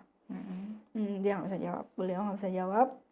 Maksud saya gini ya dok, saya tidak mau berargumen. Selama belum ada yang mengatur alat ini siapa yang pegang, menurut saya sah-sah aja gitu. Karena masalah SPKK dan dokter estetika berantem perang dingin itu udah lama banget. Dari dulu. Masa sampai sekarang tidak diurus ininya, peraturannya. Berarti kan memang dibiarkan begitu saja mungkin. Jadi maksud saya gini aja dok, dokter fokus aja apa yang saya belum lengkap atau apa yang kurang daripada menekan dokter saya gitu. Jadi apoteker saya juga cerita ditarik, dibawa ke geser, kan kau kan sister studio lagi banyak masalah, kenapa kau mau kerja di sini? Jadi itu saya tampung. Saya bilang ke kadisnya waktu itu, saya ngerasa visitasi kemarin itu saya ditekan, saya bilang gitu. Saya nggak mau ya, tolong diluruskan Pak. Saya merasa tertekan, saya merasa diintimidasi saat itu. Padahal saya sudah berusaha gitu, melengkapi sesuai peraturan, atau enggak saya buat laporan keluhan gitu. Akhirnya yang bersangkutan minta maaf saat itu. Maksud saya gini, saya udah cukup loh kesandung masalah hukum yang belum selesai ini. Jangan kalian tambahin, hanya karena kalian mendengar sepihak gitu. Terus udah gitu pada saat di Polres itu kan muter-muter dok, sampai 2 bulan nggak selesai, maju mundur dan akhirnya kita udah perang dingin, perang status. Akhirnya pada saat perizinan saya mau dikeluar, bukan perizinan, rekomendasi gitu Dinkes mau keluar, tiba-tiba batal. Saya udah dapat info April, besok udah boleh ambil ya rekomendasi. Saya sampai sujud syukur, saya nangis, saya telepon orang tua saya, akhirnya di ACC gitu ya. Akhirnya di ACC. Tiba saya ke sana, ke Dinkes pagi-pagi, tiba-tiba belum boleh dikeluarin. Karenanya nggak tahu. Ada yang nelpon. Ya, saya langsung ngerasa ini, sumpah ini saya dizolimin banget, saya merasa gitu ya. Udah gitu, saya telepon pengacara waktu itu, datanglah kita ketemu kepala Dinkesnya. Kepala Dinkesnya bilang ya masalah kasus yang kemarin. Walaupun pengacara saya bilang kasus itu kan perizinan belum ada. Jadi ini di luar kasus itu sebetulnya Pak, gitu kan. Kasus perizinan toh udah lengkap. Kecuali pada saat kejadian dugaan tindak pidana tadi, Dinkes sudah memberikan izin. Izin yang mau ditahan sebentar sampai kasus selesai itu normal, wajar.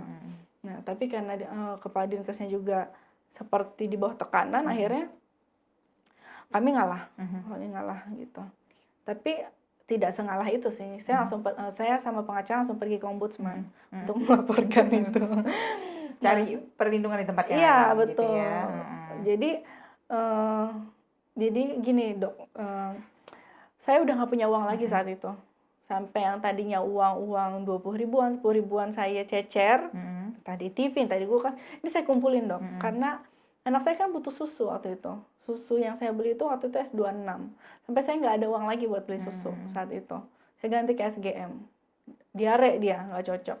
Saya udah nangis, tapi juga saya nggak mau bilang ke orang tua atau ke mertua kalau saya udah nggak ada uang. Gitu. Saya cuma berdoa semoga ini cepat selesai gitu. Karena apa yang ditunggu gitu, saya udah siap ngadepin, ayo mau ke persidangan gitu, ayo kita ke persidangan. Saya juga penasaran salah saya di mana, bukan saya di mana, salah saya sebanyak apa, dan saya juga penasaran apakah ini malpraktik. Karena apa, tindakan-tindakan seperti ini itu pasti harus melalui fase ini. Nah, fase penyembuhan fase penyembuhan yang namanya efek samping itu tidak bisa dikatakan malpraktik gitu. Udah gitu. Jadi waktu itu saya dituduhkan pasal mengaku-ngaku sebagai dokter dan menggunakan alat kedokteran. Jadi waktu saya ini buta hukum dok, makanya saya pakai pengacara. Abis itu pengacara saya bilang, kamu ada ngaku-ngaku sebagai dokter ke pegawai saya? Nggak ada. Saya bilang dokter nggak masuk, dikerjain sama saya mau nggak gitu. Oke, STR punya. Oke ya, pasal ini tidak berlaku menurut pakar hukum.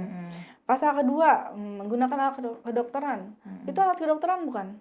Dicari-cari, kita buka buku Permenkes kedokteran. Nggak ada dok, nggak ada bang, ini bukan alat kedokteran. Oke, laser atau Pico atau IPL bukan alat kedokteran ya, alat kecantikan itu masuknya. Oke, jadi dua pasal ini nggak bisa dihituin, jadi makanya saya pede-pede aja waktu itu kan. Ternyata akhirnya kasus saya dilimpahin ke Polda. Oh, langsung naik? Dilimpahin ke Polda karena mungkin nggak bisa kasus internal dipegang sama orang dalam mungkin ya. Akhirnya dilimpahin ke Polda. Pas di Polda itu lebih santai dan lebih enak sih menurut saya karena pada saat saya di BAP ulang, saya tanya kenapa saya di BAP ulang. Saya harus ceritain lagi dari awal. Dan ternyata yang bersangkutan sudah melakukan visum. Saya mau lihat visumnya. Saya bilang, itu hak saya harus lihat. Jangan sampai yang di visum yang tidak saya kerjain, ya kan? Saya tidak dikasih lihat visumnya. Saya cuma dikasih tahu fotonya aja. Fotonya juga saya punya, saya bilang kan. Jadi fotonya itu frosting dok. Kalau misalnya kita dokter biasa melakukan peeling, itu kan ketika kita diolesin peeling itu kulit kita akan frosting dulu, seperti putih. Putih, nanti yang putih itu akan kecoklatan. Nah, kecoklatan itu penuaan kulit.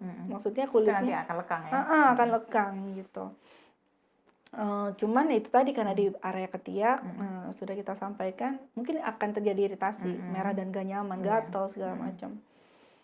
Habis itu saya juga kecewa sih sama dokter yang melakukan visum dok, karena diagnosa visumnya itu dibuat luka bakar grade 2. Oh, berarti udah sampai dermis dong, udah sampai bawah, udah sampai lapisan lemak mungkin kan. Saya juga tahu lah, maksudnya saya tahu grade 2 luka bakar itu seperti apa. Apakah saya sampai mikir apakah separah itu? Karena bukan saya yang ngerjain. Apakah sampai gembung ada cairan gitu kayak luka knalpot. Tapi ternyata saya lihat enggak sih, enggak separah itu gitu. Jadi karena yang saya hadapin ini pejabat hukum, jadi saya juga nggak bisa berbuat banyak kan saat itu. Pengacara saya juga mundur akhirnya. Mundur di sini nggak berani. Seharusnya selama BAP itu dia bisa mendampingi gitu. Tapi ini dia memilih tidak mendampingi. Ya udah akhirnya orang Polda bilang, kenapa Bu nggak berdamai aja segala macam. Berarti mereka tidak baca screenshotan chat yang saya kirim. Berapa kali saya minta berdamai segala macam. Ya udah akhirnya selesai di Polda, berdamai, kita mediasi. Dari situlah saya mulai berbenah karena ada kata-kata yang saya tersinggung dan sakit hati gitu. Si ibu pejabat ini bilang ke saya, kamu tuh jangan sembarangan makannya buka klinik. Dia bilang, emang kamu pikir buka klinik ini kayak buka warung? Kamu juga harus ngerti, dia bilang. Tapi walaupun saya sakit hati dengan kata-kata itu saya jadiin pelajaran. Betul. Ya memang betul, kita harus hati-hati gitu. Hati-hati. Walaupun menurut saya penasaran, saya masih penasaran karena waktu di Polda itu saya kekeh minta ke pengadilan, Dok. Oke deh, karena pengacara bilang ya udah paling banter kena sanksi maladministrasi karena kan waktu itu perizinan belum selesai. Paling yang memberatkan pegawai. Nah karena pegawai itu tadi saya nggak mau egois dong, Dok. Saya mau lanjut tapi kan kasihan pegawai bisa kena pidana dia mungkin gitu. Ya udah akhirnya saya memilih untuk berdamai juga karena itu yang saya mau dari awal. Ya udah akhirnya case close, selesai.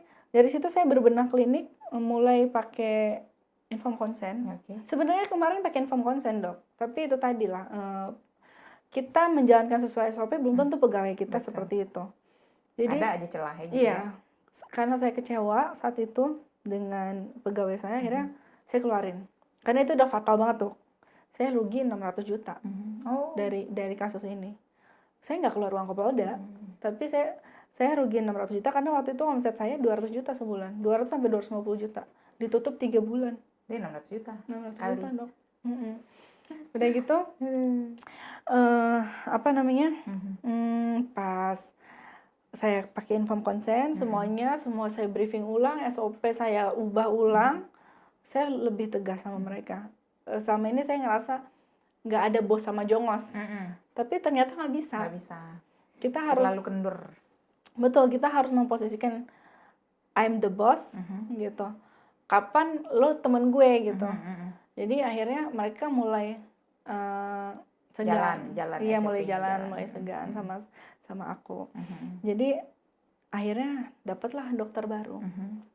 Saat dapat dokter baru, saya juga melihat dokternya ambisius dan saya melihat diri saya di diri dia. Saya ngerasa ini kayak pengganti pegawai yang saya keluarin kemarin. Tapi itu adalah kesalahan saya yang kesekian, Dok. Mungkin yang ketiga nih. Tentang terlalu percaya sama orang. Jadi saya ajarin dia filler, benang, botox. Saya ajarin dan dia bisa praktekin. Tapi ada beberapa memang hasilnya bukan saya bilang hasil saya bagus, memang balik lagi ke jam terbang ya, Dok. Iya, betul. Hasilnya nggak sebagus yang saya buat gitu. Pada saat saya di Bekasi, Dok, saya lagi pulang, saya dapat telepon tiba-tiba. Ada pasien istri pejabat juga komplain. Bibirnya disuntik sampai kayak suneo. Saya shock, Dok. Shock, baru beberapa bulan yang lalu saya lepas dari Polda, tiba-tiba saya mau masuk lagi gitu ya. Saya telepon dokter saya kan. Dok, coba kasih tahu gimana kronologinya. Iya, dia filler bibir. Dia bilang sebenarnya pas penyuntikan masukin dosis itu pasiennya suruh lihat, oke, udah puas, kurang sedikit lagi katanya. Dokter masukin anestesi berapa cc? Masukin 1 cc. Saya bilang, saya nggak pernah ya dok ngajarin seperti itu. Saya bilang, jadi gimana nih pasiennya? Pasiennya udah nuntut 15 juta waktu itu. 15 juta apa 20 juta gitu. Apa namanya, inform konsen ada kok Pril, katanya gitu. Memang sih suami April bilang, nggak bisa, udah kita stay aja gitu. Kita maksudnya berdiri pada pendirian kita aja, dia nggak bisa nuntut gitu loh. Kalaupun nuntut ya udah, ini kan kita udah ada inform konsennya, tetap aja Beb, secara prosedur mana boleh bibir digituin 2 cc langsung. Aku bilang kan ternyata 2 cc yang cairan yang masuk ke bibir dia. Bayangkan dok, sesuneo apa bibirnya. Udah gitu, saya lagi nggak di sana. Dok pokoknya selesain ya dok gitu, saya bilang. Kok nggak ada saya, dokter brutal gitu, saya bilang kan. Saya bilang hati-hati dok, ini klinik orang bukan klinik dokter. Saya akhirnya bilang kayak gitu saking kesalnya. Karena pasiennya bilang, karena pasiennya juga istri pejabat, istri polisi, jadi kan sangat mudah memasukkan laporan itu. Saya bilang, Kak tunggu dulu ya, saya bilang ke pasiennya, karena pasien saya dulu ternyata.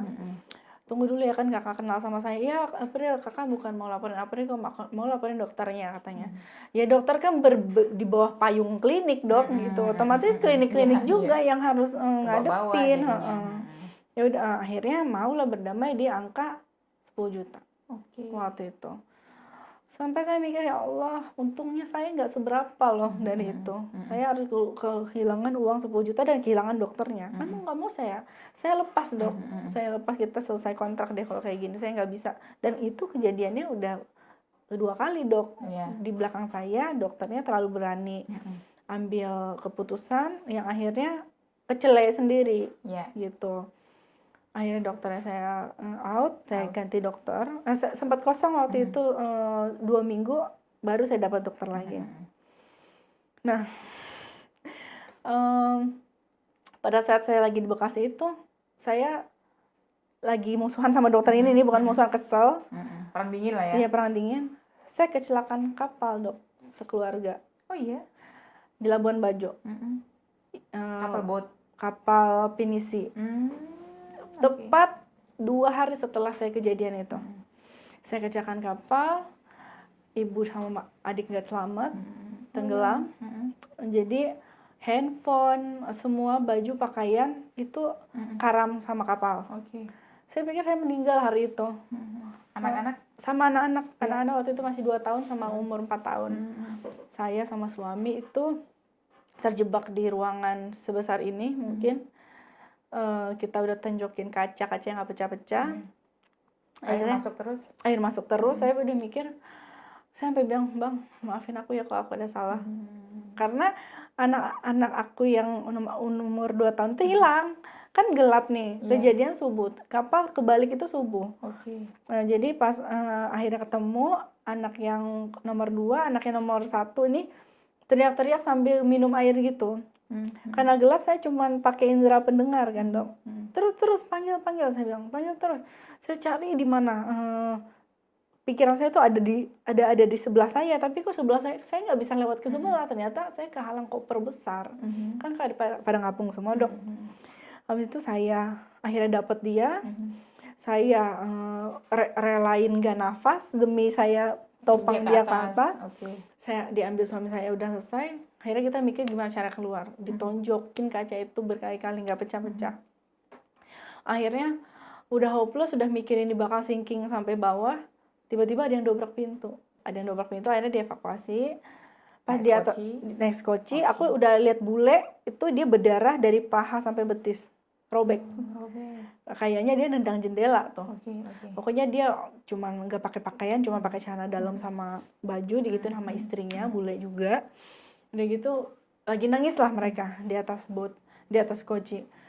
Habis itu saya juga gini, anak saya karena kedinginan, saya panggil mama saya. Akhirnya kita baru enggak kalau mama itu tidur di lambung kapal sama adik. Paling bawah. Terus kebalik gitu ya? Saya tidur di dek atas, mama tidur di lambung kapal di bawah. Sayang di dek atas aja itu kan 10-15 detik. Air udah penuh dok, udah penuh banget sampai 40 cm lagi plafon. Apalagi yang di bawah gitu loh. Saya sampai mikir, udah Sampai saya buka pelampung, saya bilang Mau nih, nyelam. iya ini pegang anak gue, ini pegang, udah biar gue aja ke situ. Gak bakalan, lu gak bakal bisa, itu udah ditahan, gak bakal bisa, gak bakal kuat nafasnya karena pintu masuk ke bawah itu, pintu masuk ke bawah ada di bawah, ada posisi kapalnya kan miring gini dong, ada di bawah sini. Nah emang kuat apa nyelam gitu, dengan keadaan gelap gulita lagi dok, nggak ada senter. Ya juga ya gitu. Jadi kita cuma bisa nangis dok, cuma bisa nangis. Adik saya udah nonjok-nonjokin kapalnya karena ABK-nya nggak ada yang bantu satupun, nggak ada yang berani ngambil. Habis itu udah mulai kelihatan matahari dok. Saya karena si bule itu berdarah, saya dibawa ke kapal besar itu, kapal Andalusia waktu itu. Saya dibawa ke kapal besar itu, dievakuasi ke situ. Karena yang paling dekat cuma ada kapal itu lagi bersandar juga. Ya udah, anak saya dikasih baju sama penumpang di situ. Saya juga sambil harap-harap cemas kan ngeliatin kapal yang masih kebalik itu udah mulai berdatangan beberapa kru kapal dari Andalusia ini bantu. Sampai akhirnya pas udah agak terang, mereka ada salah satu kru kapal yang pakai oksigen, bukan oksigen, pakai selang ini dok, selang kompresor buat tambal ban. Dia pakai untuk nyelam, untuk nafas. Dan dia lihat nitrogen itu. Iya. Itu kan bahaya banget dok. Betul. Tapi Masya Allah ya, itu masnya baik banget. Dia tarik, akhirnya jenazah mama saya itu udah di lorong dok. Udah di lorong, berarti mama saat mau mengevakuasi diri berarti. Betul. Cuma mama saya kan nggak bisa berenang. Iya, betul. Jadi apa namanya naluri menyelamatkan diri kan pasti berenang ke atas.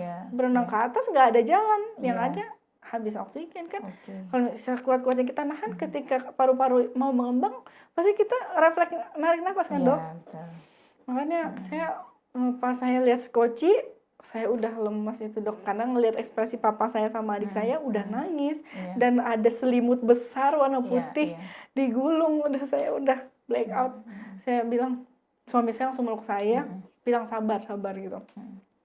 Saya nggak mau dipeluk, saya langsung tanya, gimana mama? Saya langsung tanya gitu. Adik saya bilang meninggal sambil nangis. Aduh, itu saya langsung setengah black out. Langsung saya pas diambil, itu kapal sebesar itu Andalusia, kapalnya lebih besar 3 kali lipat dari kapal yang saya naikin, sampai miring dok. Kenapa miring? Karena semuanya kan langsung ngerubungin jenazah mama. Sampai ABK-nya bilang sini bagi ruang gitu, miring kapalnya. Udah gitu saya berharap mama saya masih bisa diselamatin. Saya pencet perutnya, cuman keluar air busa, dan saya buka pupilnya udah melebar, dan saya nangis luar biasa. Adik saya juga nangis, itu kapal adik saya soalnya kak. Dan mama saya pertama kali naik itu setelah adik saya setahun punya kapal. Dan saya tuh dibawa dari Aceh, dipaksa dari Aceh berangkat ke Labuan Bajo itu, mama yang bayarin tiketnya. Karena mama bilang sekali seumur hidup, ayo dong jalan-jalan bareng lagi gitu. Makanya saya mikir, ini kali yang mama bilang mama mau ngumpul. Padahal saya dibilang anak paling jauh lagi di Aceh gitu kan. Malah kakak saya yang di Labuan Bajo lagi di Jakarta kan, Kak Ayu juga ada usaha kapal di situ. Lagi di Jakarta saat itu posisinya. Jadi yang ada saat itu cuman saya, adik saya yang cowok yang punya kapal itu, sama adik perempuan yang meninggal. Itu dari jenazah mama sampai ke adik yang perempuan ini 4 jam baru ditemuin. Karena tim SAR itu mikirnya jenazahnya udah keluar terus ke bawah arus. Padahal masih di kamar mandi dok. Jadi mama tuh nggak langsung keluar karena adik di kamar mandi, nggak bisa keluar. Gitu. Iya, jadi pintu kamar mandi itu ketutupan pintu kamar. Jadi kalau buka pintu kamar mau ke kamar mandi harus tutup dulu. Ini 4 jam tim SAR bolak-balik nggak ketemu. Ya udah akhirnya ini handphone aja. Handphone 32 jam dok kerendam, nggak mati sama sekali. Ini iklan sedikit. iPhone merek gitu. Semuanya mati. Padahal iPhone mengklaim dia cuma bisa terendam 1,5 jam kan. Ini 32 jam dok. Nggak mati Dok, hidup.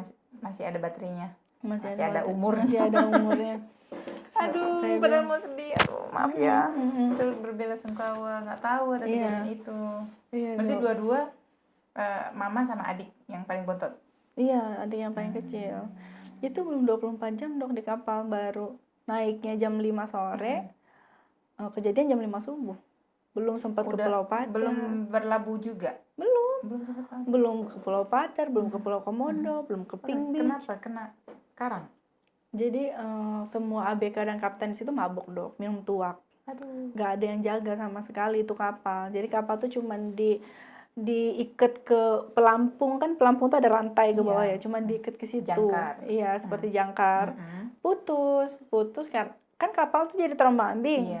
Udah ditelepon pakai radio sama kapal Andalusia itu, tapi nggak diangkat karena kaptennya tidur, mabok, tidur deep sleep gitu dok. Habis itu akhirnya kan kapalnya ke pinggir, ada pulau di situ, ada bukit, Pulau Kambing namanya. Nah di sekitar Pulau Kambing itu ada karang. Kapal aku tuh ada sayapnya, nyangkut di karang itu, miring, masuklah air.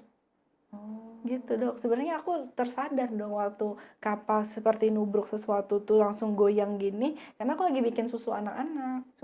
Subuh itu, karena kan kita dibilang bangun ya nanti jam 4:30 kita nanjak Pulau Padar gitu. Karena siap-siap, kayaknya mama sama adik aku, semua orang yang di kapal itu kayaknya lagi dalam posisi wake up deh, sadar gitu.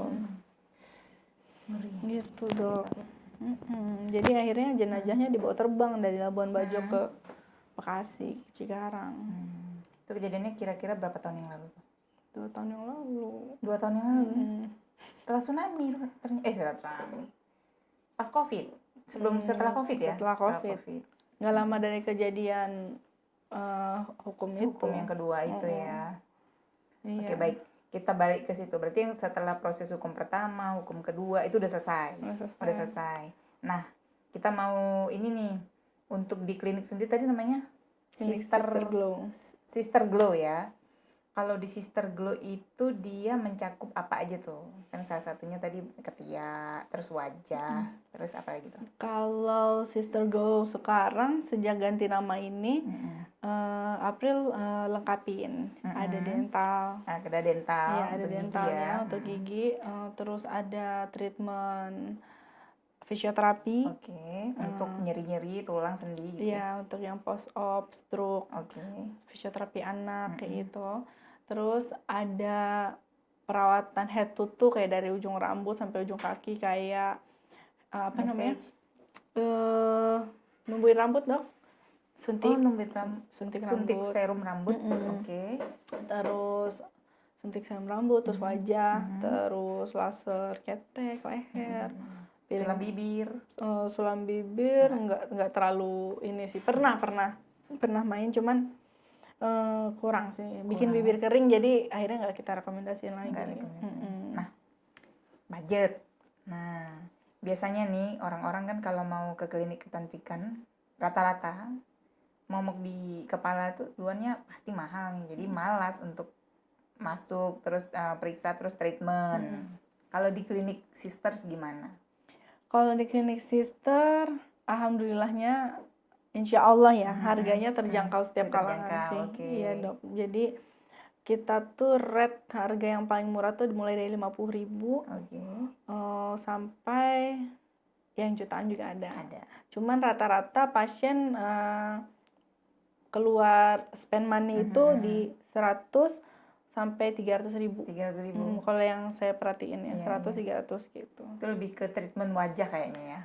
Macam-macam, karena kita ada genitalia juga, treatment intim. Biasanya kalau ibu-ibu banyak ambil treatment intim sih.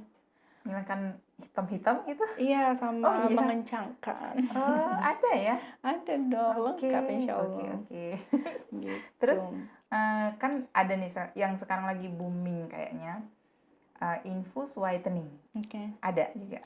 Infus whitening sebenarnya jatuhnya kayak infus pencerah kali ya, dari vitamin kali ya yang diinjeksi. Iya, sebenarnya ini jadi membongkar ya, membongkar sekali boleh dong klinik-klinik kecantikan. Jadi ya dok, sebenarnya kan anti aging terkuat, antioksidan tertinggi sekarang itu kan astaxanthin sama glutathione ya, yang lagi in. Nah, cuman kebanyakan orang menggunakan glutathione buat mencerah kulit atau anti aging. Jadi sebenarnya dia tuh berlaku untuk seluruh anggota tubuh dan organ tubuh dong, anti agingnya. Tapi stigma orang kan glutathione mencerahkan kayak gitu. Padahal sebenarnya nggak cuma mencerahkan, dia itu buat rambut bagus juga, buat kuku lebih kuat. Antioksidan Iya. ya. Nah, saya juga bingung nih kenapa BPOM tidak meloloskan glutathione dalam bentuk injeksi. Sedangkan glutathione dalam bentuk minum itu udah banyak banget. Dengar-dengar sih pernah baca konspirasinya. Katanya sih ini permainan oknum farmasi nih, yang pada mengelola glutathione tadi. Karena infus whitening yang mengandung glutathione itu tuh sebagus itu, Dok. Katanya kalau sampai dilegalkan sama BPOM, ya mereka kehilangan omset. Iya, kehilangan omset dong si pabrik farmasi ini. Sedangkan mereka gedenya dari situ. Jadi sampai sekarang katanya sih nggak diloloskan BPOM karena satu kandungan terlalu tinggi atau apa. Cuman kalau di luar negeri kan itu lolos BPOM luar negeri, FDA tadi gitu. Jadi kalau saya pribadi sebenarnya itu placebo sih, Dok. Maksudnya gini, yang kita masukin vitamin kok. Kayak Fit B, B12, Fit C, Fit D, kayak gitu. Ketika selnya sehat, jadi dia glowing. Iya. Jadi itu kayak kasih efek itu jatuhnya ke psikis pasien kali ya. Iya. Dia jadi senang, jadi bersinar, jadi nggak rontok. Padahal mungkin karena vitaminnya tercukupi tadi. Betul. Ya kan? Nah, kalau di luar kan banyak tuh praktek-praktek klinik itu infus yang seperti itu, dia patok dengan harga yang sangat mahal. Harganya itu rate-nya antara 10 juta sampai 2 digit, 3 digit bahkan. Untuk dapat itu aja. Nah, kalau di situ ada nggak di klinik sister? Kalau di klinik sister enggak sih, Dok. Belum ada yang di atas 1 juta karena prinsip saya gini. Ini infus whitening ini sebuah tindakan yang kontinu. Balik lagi ke budget pasien ya. Budgetnya ada nggak gitu. Karena gini, kalau misalnya kita di situ prosedurnya 10 kali untuk pemula, 10 kali selama seminggu sekali itu nggak putus. Sedangkan kadang pasien saya mahasiswa, ibu rumah tangga, ibu-ibu PNS yang budgetnya pas-pasan gitu ya. Cuman bisa mentok sampai 2 kali infus. Dan itu pun mungkin sebulan sekali. Jadi nggak akan ada hasil, nggak akan ada efek gitu. Kalau misalnya jadi balik lagi saya suka tanya, misalnya mau konsul infus whitening, tujuannya apa? Kalau tujuannya whitening, segini budgetnya langsung kita bilang untuk 10 kali dan kalau bisa ada rezeki dibawa di awal. Kok gitu di klinik sebelah nggak bisa per datang? Ya boleh aja, tapi yakin nggak datang terus setiap minggu? Pasti enggak. Emang nggak bisa 2 minggu sekali? Ya 2 minggu sekali yakin datang nggak? Kadang enggak juga dong. Jadi daripada buang-buang uang, Kak, saya bilang mendingan minum suplemen aja kayak zinc atau glutathione yang memang sudah ada gitu. Karena kan tujuan infus whitening masukin glutathione. Glutathionnya 500 sampai 1.500. Bahkan ada yang 2.000 glutathionnya. Kalau nggak salah info kemarin itu ada rep bilang kalau maksudnya kita itu kebutuhan glutathione itu sampai 2.000 mg per hari. Berarti kan kalau misalnya kita sedangkan minuman glutathione itu satu tabletnya rata-rata 500 mg dan dianjurkan 2 sampai 3. Jadi menurut saya minum aja cukup gitu. Nah, vitamin C-nya bisa dari lain gitu. Jadi nggak usah infus whitening yang harganya jutaan menurut saya. Bahkan puluhan juta lagi ya. Jadi yang puluhan juta itu kayaknya jatuhnya udah udah kromosom deh, Dok. Jadi kan ada beberapa kromosom gitu kali ya. Kayak yang lagi booming kemarin itu SLC24A. SLC24A itu kan nama kromosom kita ya. Nah, jadi kromosom yang membentuk melanin. Nah, si cairan infus itu tuh memblok produksi melanin tadi, makanya kita bisa jadi kayak albino. Lebih putih? Lebih putih, bahkan rambut bisa ikut berkurang pigmennya. Cuman itu harus dilakuin 24-30 kali suntik gitu, Dok. Setahu aku ya. Jadi harus 10 hari, nanti setelah 10 hari dijarakin 14 hari, tapi nggak kontinu terus. Sampai betul-betul si kromosom yang membentuk melanin itu istirahat lah, nggak ditekan lah. Ya kulit Asia kan koreng dikit aja menghitam kan. Namanya kulit Asia ya. Paling banyak memproduksi melanin. Sebenarnya sebagai pencegahan kanker juga kan. Nah, itu. Jadi sebenarnya Tuhan itu udah menciptakan kulit manusia itu sesuai dengan tempatnya. Betul. Kenapa orang Asia tuh kulitnya banyak melaninnya? Karena matahari itu kencang. Jadi salah satu fungsinya adalah mencegah supaya tidak terjadi kanker kulit dan sebagainya, asal tidak terpapar secara berlebihan kan dengan matahari. Kenapa kok bule-bule kulitnya melanin lebih sedikit? Karena di sana cenderung dingin, mataharinya mungkin nggak sebanyak di kita gitu kan. Betul. Tapi mindset kita orang Asia ini, terutama orang Indonesia ya, pengen cantik itu ya putih. Ya kiblatnya ya Nah, udah salah. udah salah. Sebenarnya yang penting itu bukan putih, tapi bersih, cerah. Ketika bersih jadi glowing gitu, jadi bagus. Iya. Ya. Betul. Closing kita? Udah mau azan. Iya. Aduh, ngobrol kita hari ini luar biasa seru, perjalanan seorang Anne April. Ternyata banyak sekali lika-liku di balik perjalanan karir dari April ya, sampai ada klinik yang bernama Sister Glow gitu, yang dari Sister Studio, kemudian dengan segudang permasalahan sebelumnya, mulai dari rumah, kemudian sampai ada tokonya sendiri. Alamatnya di Jalan Prof. Ali Hashimi. Oke. Di samping Cobek Merapi. Samping Cobek Merapi, Pango. Jangan lupa kalau mau ngecek, mungkin mau facial, mau program apa gitu biar glowing, datang ke Sister Glowing. Sister Glow ya namanya ya. Oke, mudah-mudahan bincang-bincang kita hari ini bisa diambil ibrah yang positif.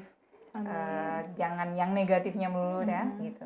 Dan bisa menjadi pemicu nih buat teman-teman. Mungkin ada yang mau buka usaha, gimana ya caranya, maju aja dulu gitu. Tuh, belajar dari pengalaman Kak April bahwa kalau kita mau melangkah meniti usaha, mau buka usaha sendiri itu maju dulu, baru mikir belakangan. Tapi berdasarkan pengalaman, bagusnya mikir dulu gitu, maju tapi dengan penuh pemikiran gitu ya, supaya aman dari segala sisi.